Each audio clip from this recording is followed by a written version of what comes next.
Hola Barbie, Barbie Torrejón, ¿qué tal? Eri Maneiro, ¿qué tal? ¿Qué tal? ¿Cómo anda? Joana Moreno, acá vamos a saludar. Hola, Luján. Hola Maru,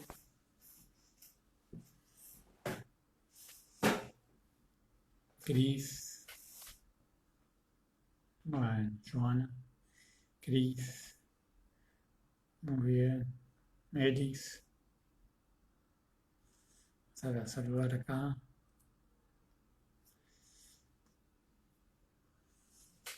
¿Cómo andan?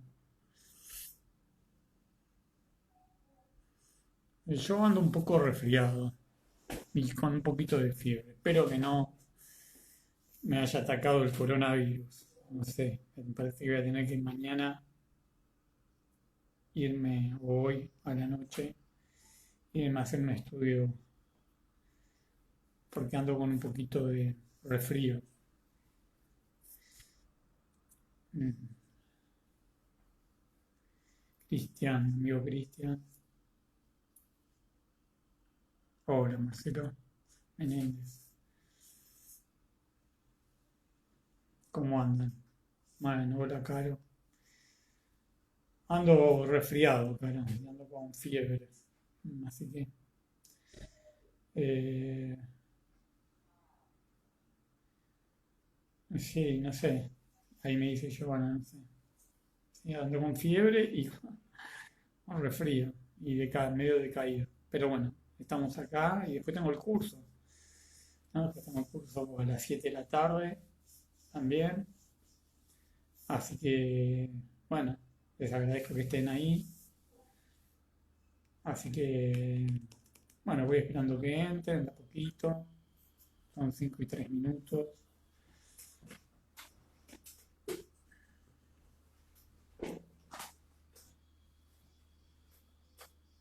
Con un poquito más de luz.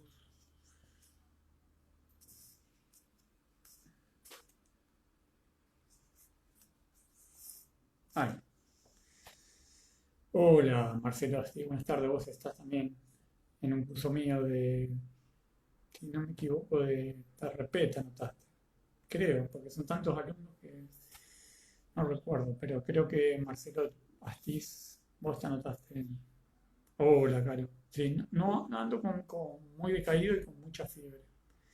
Me tomé un ibuprofeno y bueno, estamos acá para dar la charla. Así que bueno, vamos a empezar dentro de un ratito, 5 minutos.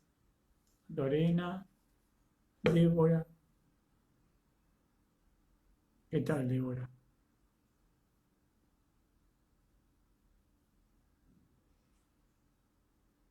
Yuri, Marquitos, vamos a saludar a Marquitos. Bueno, vamos a empezar con el tema de hoy. Eh, el tema de hoy, como ustedes vieron, que está eh,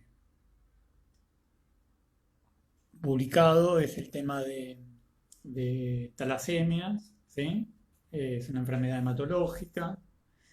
Eh, para eso tenemos que recordar un poquito cómo estaba la estructura de la hemoglobina, ¿sí? La hemoglobina va sufriendo cambios a lo largo de la... Hola, Nora, ¿cómo te va?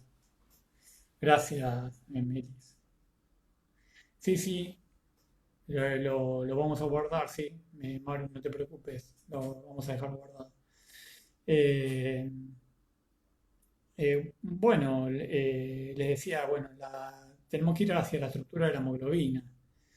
Eh, la hemoglobina va cambiando de lugar de síntesis, vamos a decir, porque en el feto, en el bebé en gestación, se forma en el saco vitelino, ¿sí? La hemoglobina. Luego hay una formación hepatoesplénica en el bebé, y luego pasa a formarlo en el adulto, la hemoglobina, la médula ósea, ¿no? Que es donde se sintetiza la hemoglobina para la formación de los glóbulos rojos. Se van sintetizando. Hola Silvi, ¿cómo te va? También, mi amiga Silvi, ando con fiebre, resfrío, gripe, decaimiento. Te comento, Silvi, que son mi amiga, así que me voy a tener que hacer un estudio. Eh, bueno, les decía, las cadenas de globina van cambiando su lugar de síntesis y también el tipo de cadenas de globina, ¿no? Las cadenas alfa se sintetizan eh, en gran cantidad y donde hay también una síntesis importante es de cadenas beta. Pero en el feto lo que predomina es la síntesis de cadenas gamma. Por lo tanto, como la hemoglobina son tetrámeros de 4 cadenas de globina en el feto, lo que predomina es la hemoglobina fetal, que es conocida como alfa 2 gamma 2 porque la hemoglobina que se forma es la hemoglobina gamma. Eh, ya en el adulto empieza a formarse más cadena beta y se empieza a conjugar con la cadena alfa. Entonces el tetrámero que se forma, acuérdense que la hemoglobina es un tetrámero de 4 cadenas de globina con 4 grupos, con cuatro grupos hemo, donde está el hierro. Acuérdense que justamente la falta de hierro hace que se sintetice menos hemoglobina y produzca una anemia conocida como anemia ferropénica, que tiene mucha incidencia. Y bueno, entonces les decía que en el adulto la hemoglobina, las dos fracciones de hemoglobina que predominan son la alfa y la beta. Por lo tanto, el tetrámero que se forma es alfa 2, beta 2, que a esa hemoglobina nosotros la llamamos hemoglobina A1. Pero también tenemos un cierto porcentaje de hemoglobina A2, más o menos un 2%, ¿sí? 98% es A1 y un 2% es A2, que está formado por la combinación de las cadenas alfa y delta. Por lo tanto, ya les hablé de varias combinaciones, ¿no? En el feto, la combinación de alfa 2, gamma 2, que forman la hemoglobina fetal, y en el adulto, el 98% de nuestra hemoglobina es alfa 2, beta 2, que es la hemoglobina A1, y alfa 2, delta 2, que es la hemoglobina A2. Esto es importante para después poder interpretar un poquito los estudios. Bueno, cuando hablamos de talasemias, hablamos en realidad, las talasemias pertenecen a un subgrupo, a un grupo grande de patologías que se conocen como hemoglobinopatías, ¿sí? Hemoglobinopatías. Esas hemoglobinopatías pueden ser de dos tipos: hemoglobinopatías estructurales o talasemias, ¿no? Entonces repetimos, las hemoglobinopatías, las patologías de la hemoglobina, pueden ser eh, hemoglobinopatías estructurales o talasemias. Las hemoglobinopatías estructurales, ¿sí?, son las donde un aminoácido de la hemoglobina cambia por otro, ¿sí? Un aminoácido del otro, son mutaciones puntiformes que ocurren. Hola Celeste, ¿cómo te va? Son mutaciones puntiformes que ocurren y lo que hacen esas mutaciones puntiformes es cambiar. Acuérdense que nosotros tenemos zonas en el ADN, tenemos zonas intrónicas que no codifican, separadas por las zonas exónicas, que son las zonas codificantes del material genético. Entonces, una mutación y que los aminoácidos que forman, hola Alejandra, los aminoácidos eh, que forman las distintas proteínas. Acuérdense que la hemoglobina es una proteína de estructura cuaternaria. Los aminoácidos que forman las proteínas están codificados por una secuencia, un triplete de bases conocidas como codones, y que cada codón sintetiza un determinado tipo de aminoácido. O sea que ya a partir del material genético del ADN ya está estipulado cómo va a ser la estructura de nuestra hemoglobina. ¿Por qué comento esto? Porque justamente estas anomalías son anomalías, tanto las hemoglobinopatías estructurales como las talasemias, son hemoglobinopatías. Hola, Clau. Si me ven medio decaído es porque ando con fiebre. Y tos y resfrío, dolor de panza, todo junto. así que no sé si me agarró el coronavirus. Eh, entonces, bueno, les decía, eh, la pueden ser hemoglobinopatías o talasemia, pero siempre hay un componente genético, siempre hay una alteración en los genes, en esos codones, ¿sí? Y acuérdense que cuando nosotros en biología y en la facultad estudiábamos las alteraciones genéticas, que son varias las que hay, o sea, a nivel del ADN, encontrábamos unas mutaciones que se llaman mutaciones puntiformes, que es un cambio de una base nitrogenada por otra. Entonces, si yo cambio una base nitrogenada por otra, cambio el codón, ese codón que les dije codificado por un aminoácido. Y entonces el aminoácido que, sí, eh, sí,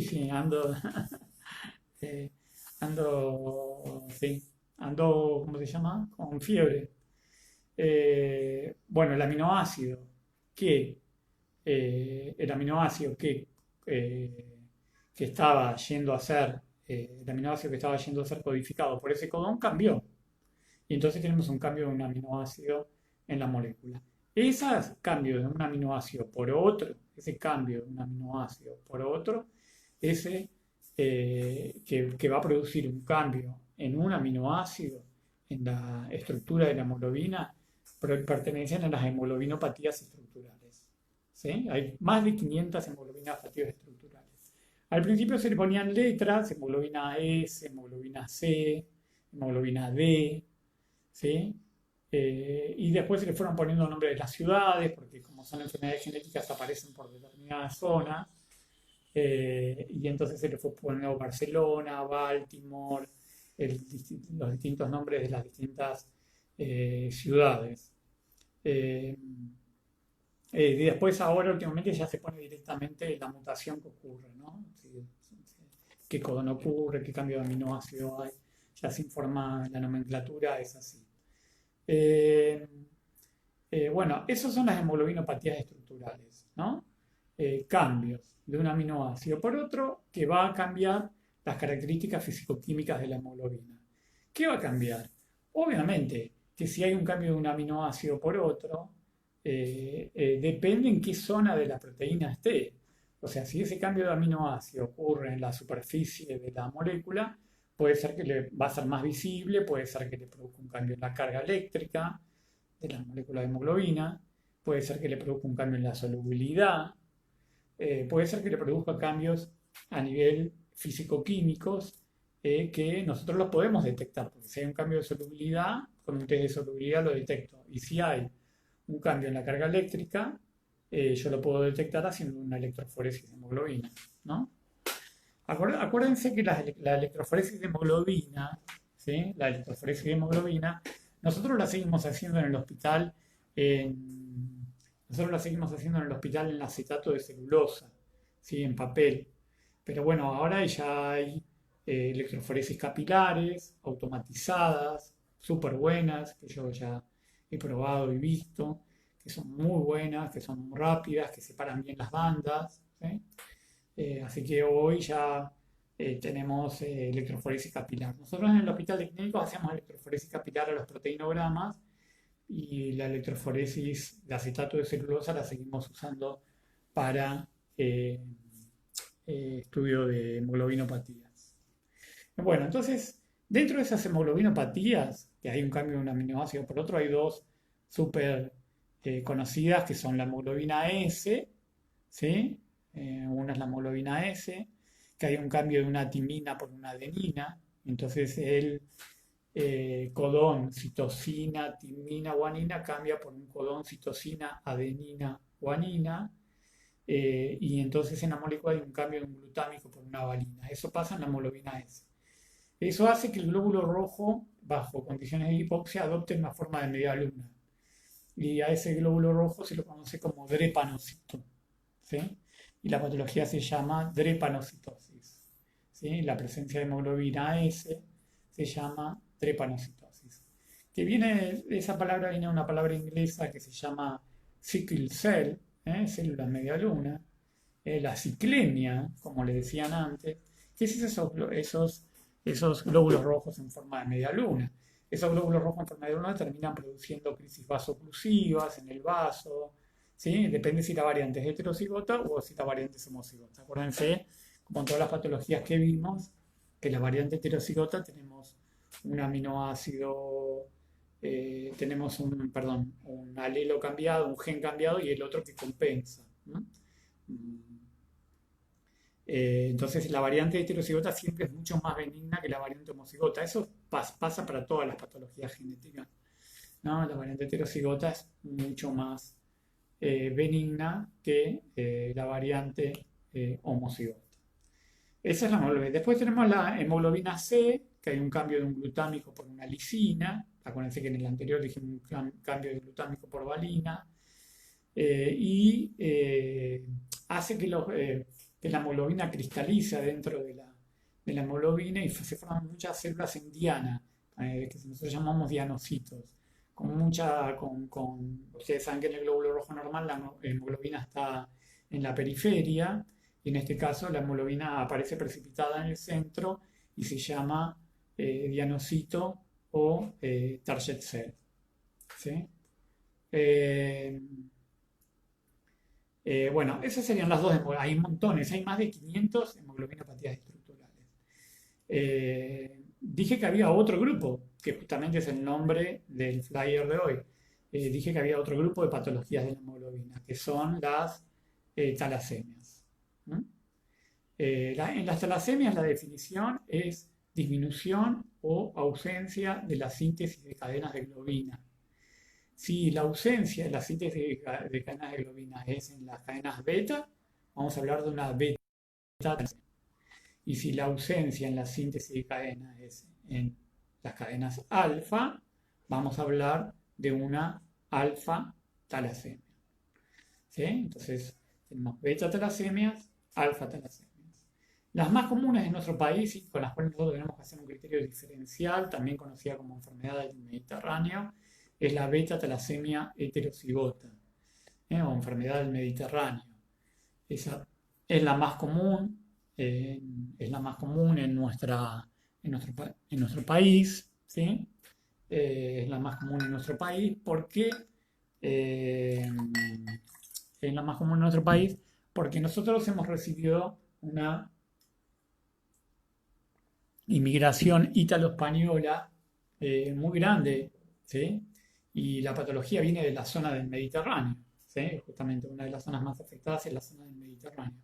Y entonces ese gen, al nosotros recibir gran inmigración ítalo-española, se fue heredando de persona a persona. Por eso nosotros en Argentina tenemos mucha beta talasemia heterocigota, mucha. Los que trabajamos en el laboratorio, nos encontramos en el laboratorio de hematología, nos encontramos todos los días con beta talasemias heterocigotas. Que es importante hacer un diagnóstico diferencial con las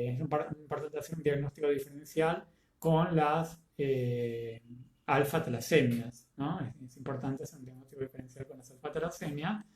Es importante hacer un diagnóstico diferencial no solo con las alfa talasemias, sino que es importante hacer un diagnóstico diferencial con la anemia ferropénica, ¿sí?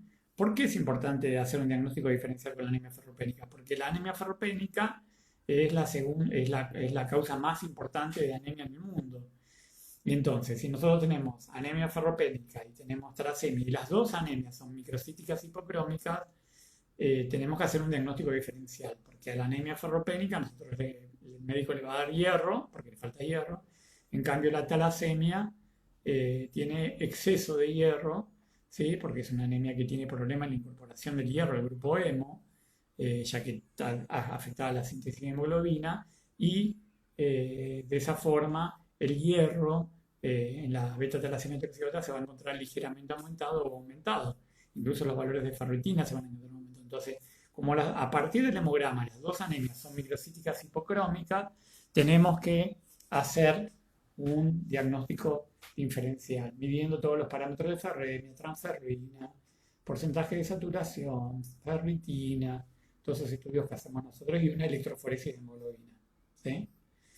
Entonces,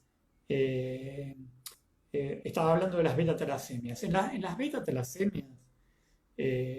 talasemias lo más común, aunque parezca que no, pero sí.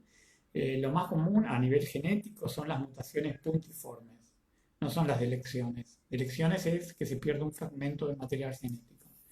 En las beta-talasemias, lo que ocurre es que esas mutaciones ocurren en zonas muy críticas de la molécula de hemoglobina y generan genes de stop, ¿sí? Que paran la traducción que paran la transcripción del material genético, que forman un material genético anómalo, pueden ocurrir incluso en zonas intrónicas.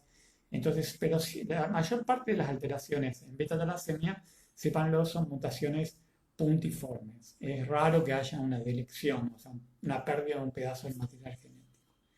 Entonces, les estaba contando de la beta-talasemia heterocigota, ¿no? Que es la más común de todas. Tenemos, acuérdense, eh, que tenemos dos genes beta, ¿no? Uno heredado de madre y otro heredado de padre en el par de alelos. Eh, la disminución de la síntesis de cadenas beta, nosotros la escribimos beta más. Beta solo es beta síntesis normal y beta cera es ausencia de la síntesis de cadenas beta. ¿Sí? Entonces ahí podemos empezar a hacer todas las combinaciones.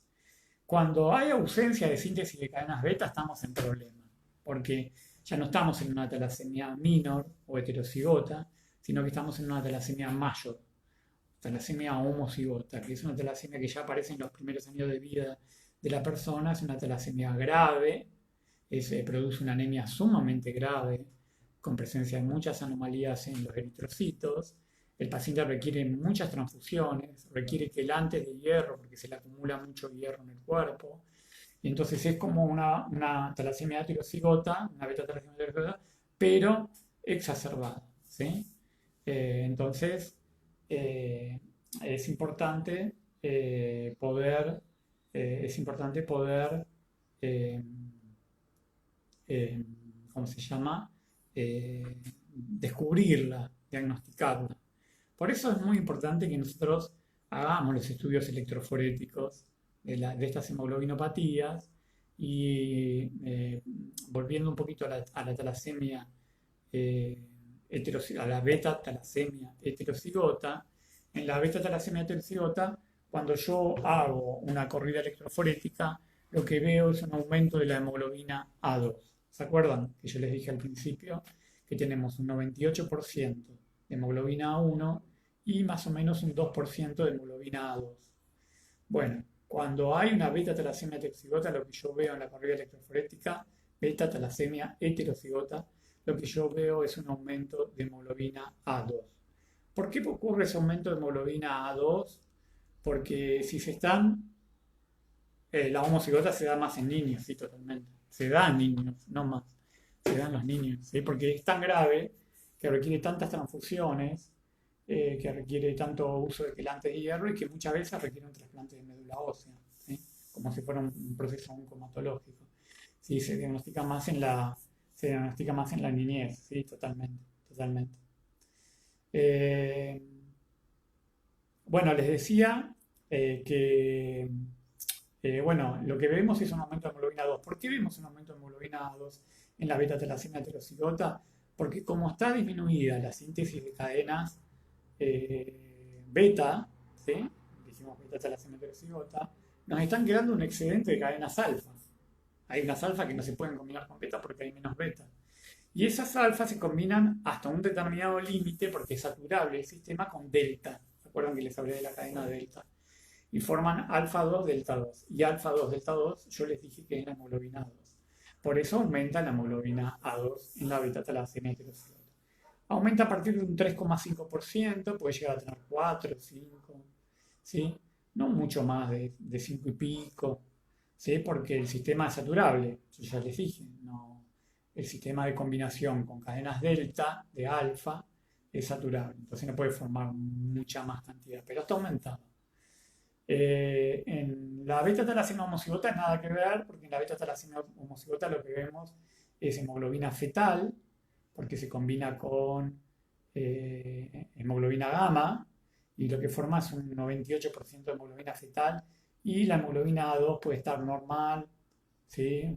Hay veces puede estar ligeramente aumentada porque compensa con un poco de delta, pero no, no es como la beta-talasemia heterozigota. En la beta-talasemia heterozigota, que es la más común de todas en nuestro país, la característica es el aumento de hemoglobina 2.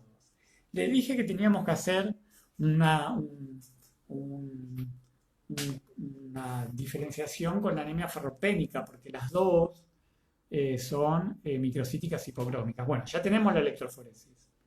La electroforesis en un paciente que tiene beta-talasemia heterozigota, la hemoglobina 2 da aumentada. En cambio, el que tiene una anemia ferropénica, la 2 da normal o disminuida muchas veces, pero no da aumentada. Ya ahí tenemos un criterio diferencial. Otra forma también interesante de estudiar la, la talasemia y diferenciarla de la anemia ferropénica es cuando nosotros observamos, ¿se acuerdan? La serie eritroide, la observación de la serie eritroide. Porque en general vamos a decir que en la beta-talasemia heterocigota, nosotros vemos algunas inclusiones citoplasmáticas que no las vemos en la anemia ferropénica, como ser el punteado basófilo, que es como un puntillado azul adentro de los glóbulos rojos, y unas células llamadas target cell, que son cuando la hemoglobina se pone en el centro, en la periferia y en el centro. Entonces, la microcitosis, hipocromía, punteado basófilo y target cell en observación microscópica es bastante característico de la eh, beta-talasemia heterozigota. Sí, se puede hacer una secuenciación. Lo que pasa que, Melissa, sí se puede hacer secuenciación, obviamente. Se puede hacer secuenciación y se puede hacer PCR. En estas patologías se hace mucho el PCR para las que no se pueden diagnosticar fácilmente.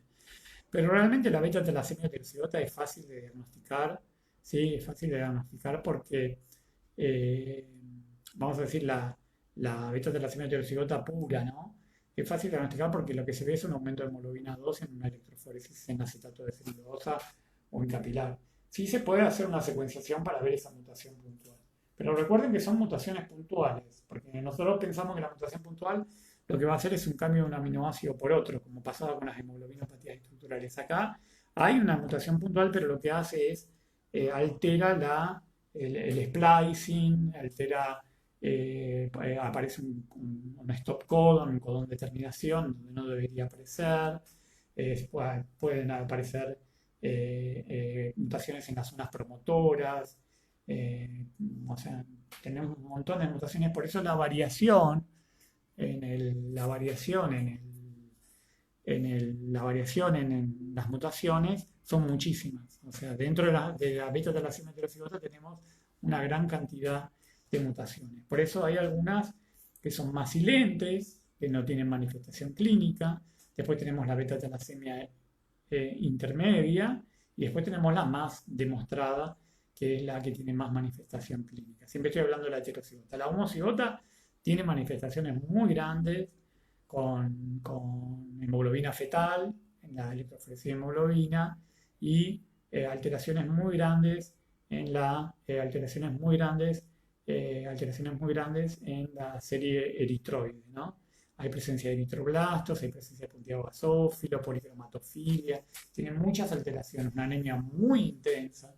Eso ocurre en la talasemia homocigota. También otra característica de la beta-talasemia heterozigota, es la poliglobulia microcítica. Son pacientes que increíblemente llegan a tener millones de glóbulos rojos, ¿no? Tienen 5 millones, 6 millones de glóbulos rojos con 35 hematocritos y 10 hemoglobina. Por eso ahí se cae el mito de decir que un paciente está anémico porque tiene los glóbulos rojos disminuidos. Eso no es cierto, porque la anemia se define por la disminución de la hemoglobina, no se define por los glóbulos rojos. El ejemplo típico es la talasemia. La talasemia es una poliglobulia. Los pacientes llegan a tener 5 millones, 5 millones y medio, 6 millones de glóbulos rojos. Tienen un salto muy grande, ¿sí? Son todos homogéneamente chiquitos. O sea que cuando usamos el parámetro ese RW, ¿se acuerdan cuando vimos los contadores hematológicos que marcaba la anisocitosis? El RW en los pacientes con talasemia los beta-talasemia heterozigota tiende a dar en los valores normales, y en los pacientes con beta-talasemia, con anemia ferropénica, tiende a dar más aumentado. ¿Se acuerdan que el RW era un índice de anisocitosis? Era el Red Cell Distribution Width, que aparecía en los contadores hematológicos, que el valor normal es hasta 14. Bueno, los pacientes con talasemia pueden dar hasta normal, 15. En cambio, un paciente con ferropenia tiende a dar 20 y pico, 23, 24. Tiene más anisocitosis, tiene más variación en el tamaño de los glóbulos rojos. En la talasemia son homogéneamente chiquititos, en esta beta talasemia heterocigota. ¿Sí? Así que bueno, sería un poquito eso. La beta-talasemia homocigota se la conoce también como enfermedad de Cooley o Oley, y es una patología sumamente grave, ¿eh? No es como la beta-talasemia heterocigota, que es una patología totalmente asintomática, el paciente no tiene prácticamente síntomas. Acá es importante hacer la prevención genética, porque si tenemos que en la pareja las dos personas son, en la pareja las dos personas son talasémicas, pueden heredar los dos genes patológicos de madre y padre y generar una talasemia homocigota que es más grave. Acá Griselda me pregunta diferencias. Sí, obviamente que hay diferencias, ¿no? Las alfa-talasemias, primero, las alfa-talasemias, que es el otro grupo de talasemias, son menos frecuentes en nuestro país, no tenemos tantas alfa-talasemias. Es, obviamente, por definición, es un déficit o ausencia de la síntesis de cadenas alfa. Una diferencia genética con respecto a a cómo se heredan los genes beta. Les dije que teníamos un beta madre y un beta padre en los alelos. Acá tenemos por doble, tenemos alfa alfa madre, alfa alfa padre en el material. O sea, son cuatro genes para cadenas alfa y eran dos genes para cadenas beta. Y entonces ahí se empieza a jugar un poquito con la ausencia de cuál es el gen, porque en las alfa-talasemias, a diferencia de las beta-talasemias, lo más común son las delecciones, delecciones, pérdidas, ¿sí? De kilobases del material genético. Una delección muy importante es una delección de 3.7 kilobases en el gen de cadena alfa, que produce la característica de la zona del Mediterráneo, y después hay una delección de 4,2 kilobases bastante común en el sudeste asiático, porque esta patología alfa-talasemia afecta mucho al sudeste asiático. Es una patología, la alfa-talasemia, que no se caracteriza por esas características electroforéticas que les dije, de hemoglobina 2, la cual da normal, sino que se caracteriza porque al haber déficit de cadenas alfa, empiezan a acceder a haber exceso de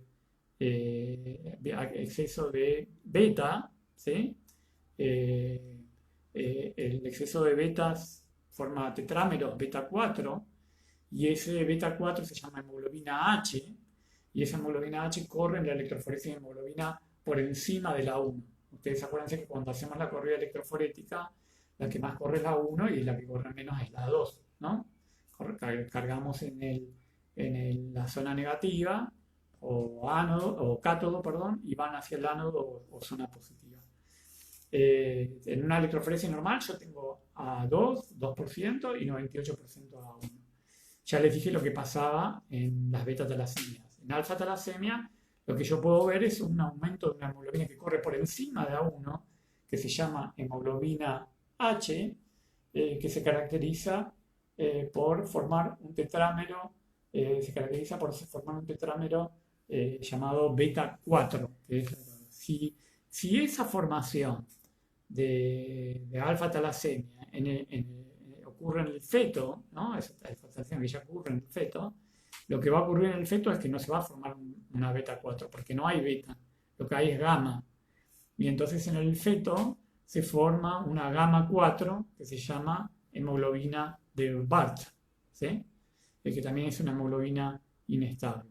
O sea, estas hemoglobinopatías no se caracterizan por las alfa-talasemias, no se caracterizan por ser las alfa-talasemias no se caracterizan por tener aumento de hemoglobina 2, por tener presencia de hemoglobina fetal, no se caracterizan por eso, ¿sí? Se caracterizan por lo que les he dicho, la hemoglobina H, ¿sí? Y ciertas otras características. Si están deleccionados todos los genes, ¿sí? En la hemoglobina H están deleccionados 3. Falta un alfa, falta otro alfa de la madre y falta un alfa del padre. O sea, eso es lo que heredó el chico. tres direcciones, tres pérdidas de gen alfa. Eh, eh, si faltaran los cuatro alfa, ya eso es incompatible con la vida. ¿Qué puede ocurrir? Hay muerte intraútero, no es compatible con la vida porque se forma una hemoglobina que no transporta el oxígeno, se llama hidropsis fetal, ¿sí? Y el bebé muere intraútero, ¿sí? O cuando nace, fallece, porque se forma al no haber cadena alfa, no puede haber transporte de oxígeno. Entonces se llama hidropsis fetal, la dirección de los cuatro genes alfa, ¿sí? Después pueden tener direcciones de dos, tanto de madre y padre, de dos solo de la madre, o sea, hay varias modificaciones en, el, en, el- en las características genéticas. Con respecto al hemograma, las alteraciones a veces son mínimas, casi ni aparecen alteraciones, a veces puede aparecer una microcitosis, depende cómo estén afectados los genes alfa. Eh, Puede aparecer una ligera hipocromía, pero no aparece con las características que aparecía la beta-talasemia heterocigota y la homocigota con tantas alteraciones hematológicas. Las alteraciones son mucho más leves. Con respecto a lo que me preguntabas también, Griselda, de la diseritropoyesis congénita, ya pertenece a otro grupo de patologías, no pertenece a las talasemias, no pertenece a las hemoglobinopatías.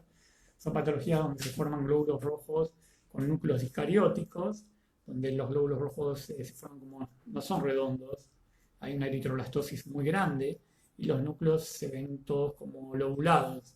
¿Sí? Es una patología que no pertenece al grupo de las talasemias, las diseritropoyesis congénitas. Pero sí también hay que diferenciarla de la talasemia mayor, por ejemplo, porque tiene un cuadro bastante severo. Con respecto vamos a hablar del tratamiento de la beta-talasemia heterocigota, que es la que más comúnmente tenemos en este país. Bueno, la talasemia homocigota, el tratamiento ya les dije, talasemia homocigota, que es la más grave, hay que transfundir, hay que dar quelante de hierro porque el paciente acumula mucho hierro en la homocigota, beta-talasemia homocigota. Y en la beta-talasemia heterocigota, que es la más común, esa de la pseudopoliglobulia microcítica, el tratamiento que damos es ácido fólico, porque en todas estas talasemias hay un componente hemolítico. Porque ustedes piensen que si yo tengo una beta-talasemia, ¿sí? Ya sea heterocigota o homocigota, volví a las beta-talasemias, lo que exceden son las cadenas alfa. Algunas se juntaban con delta, pero las cadenas alfa que precipiten sobre el glóbulo rojo van a hacer que el glóbulo rojo sea normal y sea sea más fácilmente hemolizado, ¿sí? Y entonces tienen un componente hemolítico. Entonces, como terminan destruyendo más glóbulos rojos que una persona normal, en una beta-talasemia heterocigota, para evitar una megaloblastosis secundaria, es conveniente, el único tratamiento que tenemos, ya que es una anomalía genética, es dar ácido fólico, que es lo que se les da a la beta-talasemia heterocigota. Bueno, creo que vimos todo, por lo menos lo más importante de las talasemias, porque el cuadro es muy grande. Espero que les haya servido. ¿Sí? Ahora a las 7 me encuentro con los chicos del curso.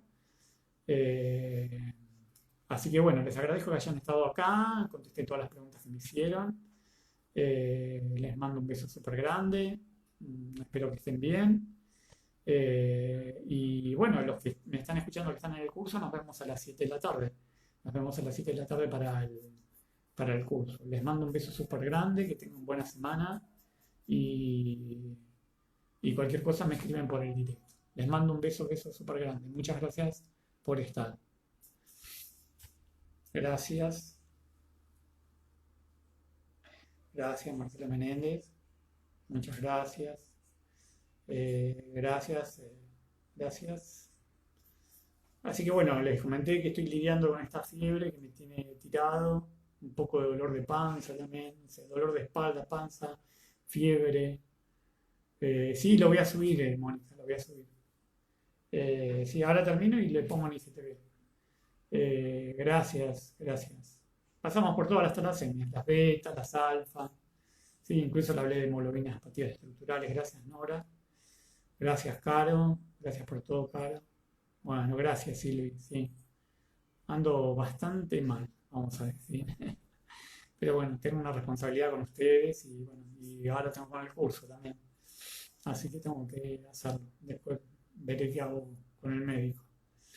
Bueno, Mónica, sí, te va a servir. Sí, me escribió una chica por directo que dijo que le sirvió mucho para rendir el examen, Mónica. Les mando un beso súper, súper grande, así ya lo grabamos en IGTV.